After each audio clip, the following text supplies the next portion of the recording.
नमस्कार दोस्तों, मैं बीनू जायसवाल। मेरे चैनल करी सॉस में आपका स्वागत है। तो आपके लिए लेकर आई हूँ दिवाली की एक छोटी सी ब्लॉग। जितना भी संभव हो सका है मैंने क्लिप बना ली है और आपके लिए ले आई हूँ कि मैं कैसे दिवाली सेलिब्रेट करती हूँ और कैसे मैं मनाती हूँ अपने दिवाली का त्यौहार। जितना कि मुझे पता है पूजा में वो सभी चीज़ें रस्में में करती हूँ। तो यहाँ पर मैं नहा चुकी हूँ और मेरे लड्डू गोपाल भी नहा लिए हैं और मैंने इनका वस्त्र बदल दिया है और अब इनका श्रृंगार भी मैं कर दूँगी। तो यहाँ पर इनके कड़े मैं लेकर आती हूँ और इन्हें पहना देती हूँ, क्योंकि मैं जब भी दिवाली होती तो इनके वस्त्र और इनके ज्वेलरी जो है वो नहीं ले आती हूँ। तो यहाँ पर लक्ष्मी गणेश जी के वस्त्र हैं वो मैं बाद में अभी पहनाऊँगी। और फिर यहाँ पर सबसे पहले मैं कृष्ण जी के जो है कड़े और इनके मुकुट को पहना दूँगी। तो इनके श्रृंगार हो चुके हैं और अब इन लोगों को भोग लगा दूँगी। तो यहाँ माता जी को और कृष्ण जी को मैंने भोग लगा दिया है और पूजा मेरी सुबह की संपन्न हो गई है इस तरह से। तो अब मैं चलूँगी किचन में। तो यहाँ पर मैं सारे भगवान जी की पूजा ख़त्म करके फिर किचन में चलती हूँ। तो यहाँ पर सबसे पहले मैं किचन में आ गई हूँ और मैंने दिए को भिगो दिया है, क्योंकि दिए जब हमारे भीग जाएंगे उसके बाद इसे सुखा करके इसमें बत्ती लगाएंगे तो ये बहुत अच्छी तरह से जलते हैं। तो यहाँ पर 1 से 2 घंटे के लिए मैंने यहाँ दिए को भिगो करके रख दिया है और साथ के साथ मैं किचन के खाने की भी तैयारी कर रही हूँ और लंच की भी तैयारी कर रही हूँ। तो यहाँ पर शाम की तैयारी मैं कर लूँगी और लंच की तैयारी भी करती रहूँगी। तो सबसे पहले हम दूध को खाली करके खीर बनाने के लिए रख दूँगी एक भगोने में, क्योंकि अमावस्या है तो खीर जरूर ही बनता है आज। तो यहाँ पर मैं इसे खीर को बनाने के लिए दूध को खाली करके चढ़ा दूँगी एक साइड गैस में। और यहाँ पर मैं बनाऊँगी सूरन का चोखा, कि हमारे यहाँ यही परंपरा चली आ रही है कि दिवाली के दिन जरूर सूरन का कोई एक बनता है, सब्जी या चोखा कुछ भी।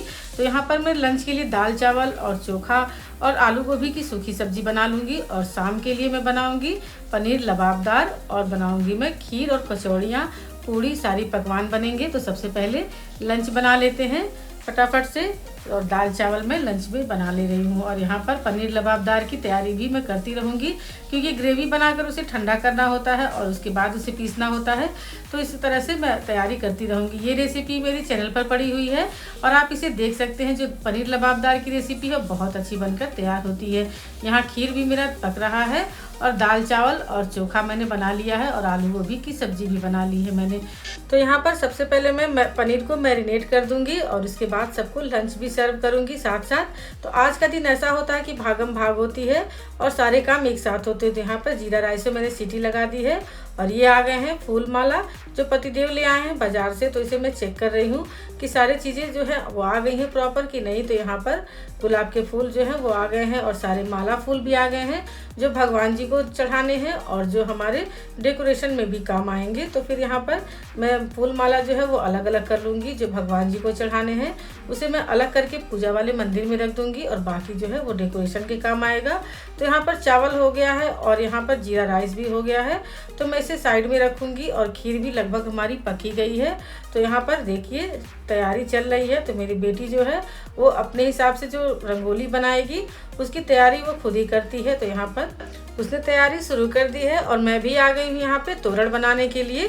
तो आम के पत्तों को इस तरह से मैं 7 आम के पत्ते ली हूँ और जो मोली होता है उसमें इस तरह से गांठों में आम के पल्लों को इस तरह फंसा करके और ये गांठ बांध देंगे। तो ये हो गया हमारा तोरण जो मैं दरवाजे पे लगाऊंगी। तो ये पतिदेव के साथ मैं दरवाजे पर तोरण लगा देती हूँ पहले, उसके बाद में बाकी का काम भी निपटाती रहूँगी। तो यहाँ पर हम तोरण लगाने चले गए हैं और बेटी जो है तैयारी में लगी हुई है। यहाँ पर पूजा वाला बर्तन भी मैं मांज लूँगी, क्योंकि सारी पूजा की आरती के बर्तन, भोग के बर्तन वो मैं अलग रखती हूँ। तो हमारे यहाँ पूजा के बर्तन सारे ही अलग हैं। तो इन्हें एक बार सुखा लूँगी धुल करके मैं इस तरह से।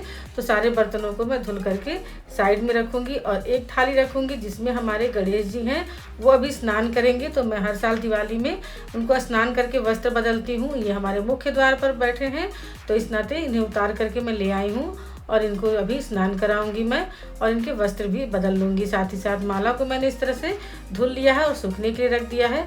और गुलाब जल, केवड़ा जल और यहाँ पर गंगा जल के साथ गुलाब की पंखुड़ियों के साथ इन्हें मैं स्नान कराऊंगी इस तरह से।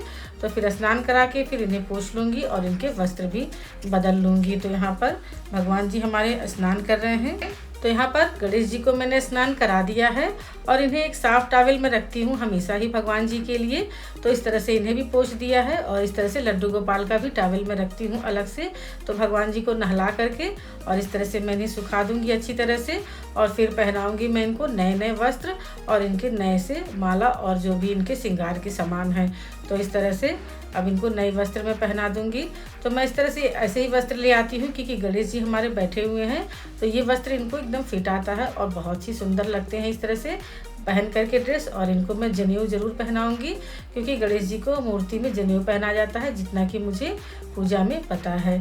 तो यहाँ देखिए भगवान जी हमारे नहा चुके हैं, वस्त्र भी बदल लिया है और अच्छे से माला पहनकर तैयार है पूजा के लिए। यहाँ पर मैंने आटा और मैदा ले लिया है क्योंकि मैं पूरियाँ और कचौड़ियाँ भी बनाऊंगी। और धोई को मैंने उबलने के लिए रख दिया है क्योंकि आज मैं धोई की कचौड़ी बनाऊंगी।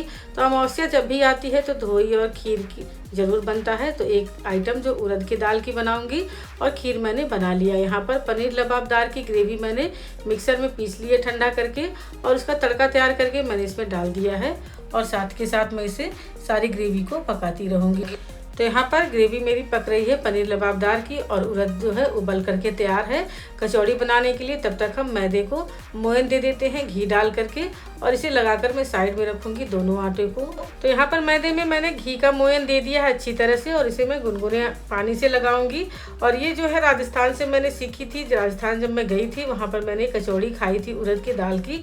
तो मैंने दुकान वाले भैया से बहुत ही रिक्वेस्ट से पूछा था, तब उन्होंने मुझे ये रेसिपी बताई थी जो आपके लिए लेकर मैं जरूर आऊँगी अपने चैनल पर।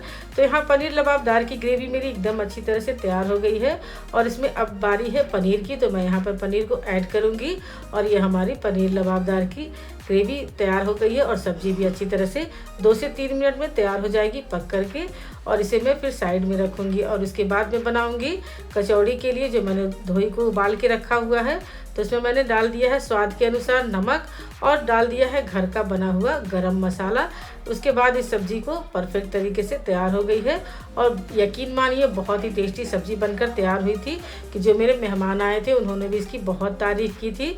तो यहाँ पर सब्ज़ी मेरी बनकर तैयार हो गई है, इसे साइड में रखूँगी और यहाँ तेल गरम करूँगी। और उसके बाद मैं यहाँ पर बना रही हूँ उड़द की दाल की कचौड़ियाँ, जिसकी रेसिपी मैं आपके लिए ज़रूर लेकर आऊँगी। ये बहुत ही टेस्टी बनकर तैयार होती है और अगर आपने राजस्थान में इसे खाई होगी तो आप फ़र्क नहीं बता पाएंगे कि आप इसे राजस्थान में खा रहे हैं या मेरे हाथों का। तो यहाँ पर मैं कचौड़ियों की तैयारी कर ले रही हूँ जल्दी से। तो यहाँ पर उड़द की दाल मैंने डाल दी है जो मैंने उबाल के रखा था और इसे तब तक भूनेंगे जब तक कि ये ड्राई नहीं हो जाता है। तो यहाँ पर उड़द की दाल को हम अच्छी तरह से भून लेंगे। तो यहाँ पर देखिए ड्राई हो गया उड़द की दाल भूनते हुए मुझे और ये बहुत ही अच्छी तरह से तैयार हो गया बैटर। और इसे मैं कचौड़ियों में भर करके इस तरह से और बनाती जाऊंगी। साइड में मैंने तेल को गरम कर रखा है और लो टू मीडियम फ्लेम पे इसे फ्राई करूंगी ताकि अच्छी तरह से कचौड़ियाँ हमारी फूल करके और अच्छी तरह से पक जाए। तो यहाँ पर उलट पलट कर मैं धीमी आंच पर इसे पहले तलूंगी और फिर इसे गोल्डन ब्राउन होने पर निकालूंगी।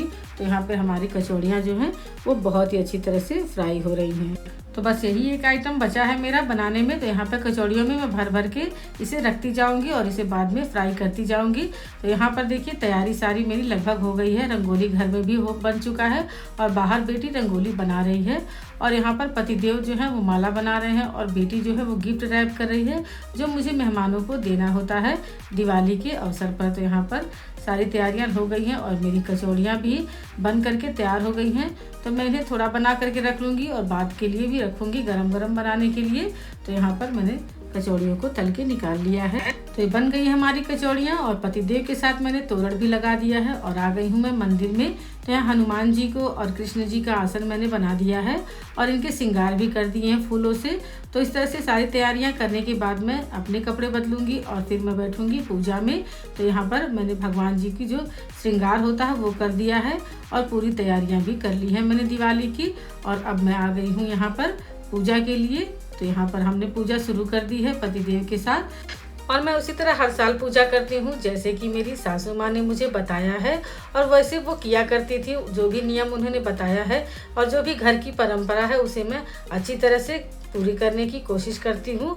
और यहाँ पर मैंने पूजा उसी तरह से की है जैसे कि मेरी सासू माँ ने मुझे बताया है कि घर की पूजा लक्ष्मी गणेश जी की या बाकी जो है परंपरा कैसे होती है। तो वो मैं निर्वाह करती हूँ अपनी पूरी श्रद्धा के साथ। तो यहाँ पर मैंने पूजा शुरू कर दी है और हमारी आरती भी संपन्न हो गई है। और चलिए अब हम प्रसाद ग्रहण करते हैं भगवान जी का। और मैं मंदिर जाऊँगी उससे पहले तो मैंने यहाँ पे दीप जला दिया है और कुछ घर के डेकोरेशन दिखा देती हूँ जो मेरी बेटी ने अपने हाथों से सजाया है। तो जो बेटियाँ होती हैं वो घर की रौनक होती हैं। तो यहाँ पर बेटी जो है फ़ोटो शूट कर रही है और मैं थोड़ी सी डेकोरेशन आपको दिखा रही हूँ घर की, जो उसने कर रखी है अपने हाथों से। तो यहाँ पर देखिए कुछ इस तरह से उसने सजा दिया है मेरे घर को, और यहाँ पर दिया भी जला दिया है उसने। तो सारी जिम्मेदारी दिया जलाने की, रंगोली बनाने की उसी की रहती है हर साल। तो यहाँ पर देखिए उसने कितनी सुंदर सी रंगोली बना रखी है।